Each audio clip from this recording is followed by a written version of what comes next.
If someone asks me, well, why is cohabitation wrong, or why shouldn't I live with my boyfriend?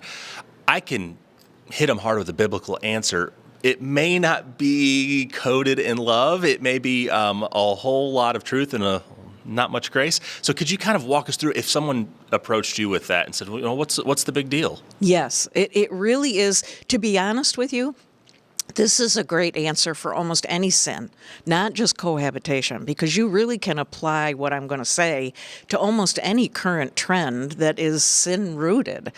And we in the church, we give people a lot of information, biblical information on what's right and wrong, what we're against. But we're very, very weak at explaining to them, God is crazy in love with you. And that is why he doesn't want you to do this. This is not to keep you from having fun or to keep you from feeling good.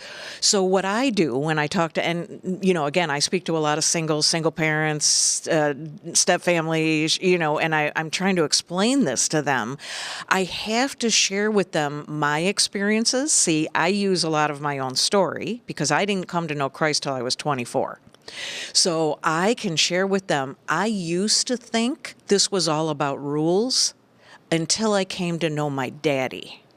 Once I learned who my daddy was, and that was a hard process because I have a lot of childhood pain. Once I learned that God was crazy in love with me, it was so much easier to hear the don'ts. It was so much easier to go, oh, he's my father. And see, I didn't have a good father image, and I kind of portrayed that onto God. So really, we've got to help people with their pain, inner pain, before we can start giving them rules that are God's rules, because it's bouncing off. Mm-hmm. Well, if we were all living in a vacuum and there was no such thing as sin and there was no such thing as the fall and no brokenness in the world, I think life would be a whole lot easier. But we know that is not the case. And sadly, so many people in our churches today have come out of fractured homes, or they've come out of homes where abuse or addiction played a role. And it can really leave people feeling like damaged goods. I've heard people say that I'm damaged goods, or I am just baggage. And they say that about themselves. How can these individuals find healing and avoid bringing this emotional baggage into a marriage or into a relationship? It's a huge issue in marriage today. I would say 80% of the clients that I life coach, that is a root problem. It's male and female. And, I was a Christian for probably 10 years before I stopped trying to perform for God. And that came from what you just described, a lot of pain, childhood pain, my own parents' divorce. I had a lot of voices in my head saying, I'm damaged goods, I'm bad, I'm unlovable. And I had to get that healed. I had to let Jesus heal those voices that were telling me, yes, I'm saved. And so, I say Jesus washed away my sins. He didn't wash away my brain. And so I had to learn how to think like Christ and attend a lot of Christian classes and books and resources and therapists that would help me to learn who I am in Christ and how to have the mind of Christ. And it took a long time. That did not happen overnight.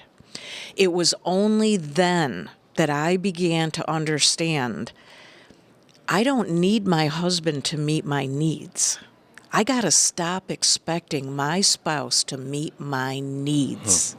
Only Jesus can meet my needs. I am not incomplete without a spouse. See, we teach that to people in the church. You're not complete unless you're married. And what that says is if you're unloved by your spouse or you have an abusive spouse, I'm unlovable. Jesus completes me. My husband does not complete me. Because if he should die or leave me, that means I'm incomplete. Now, don't get me wrong. Marriage is a wonderful institution created by God. I am not pro-divorce. That's not what I'm saying. I'm saying we've got to get rid of the idea in the church that you're only productive and healthy and whole if you're married. Right. And that starts in singles. Now, it's unfortunate, but I've heard many people in their 20s and 30s say that divorce is inevitable, and it's just a natural part of evolving. They almost act like it's, when you buy a car, you can expect to have it for maybe 6 to 10 years if you're lucky, and, you're going to just get rid of it then and start all over again. It might not be possible to divorce-proof a marriage 100%, but what can couples do to make sure that their marriages are headed toward lifelong success instead of a split?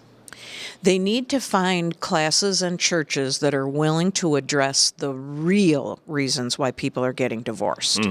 The church does very little to address the real reasons. We spend a lot of time talking about communication, even sexual habits or that kind, we even address some subjects that we didn't used to when I was growing up. That is not the reasons people get divorced. The top 3 reasons why people get divorced is addiction, abuse, and adultery. Can you say those one more time? Because I know people are going to write this down. Addiction, abuse, and that includes emotional abuse, and adultery are the top 3 reasons why people in America get divorced.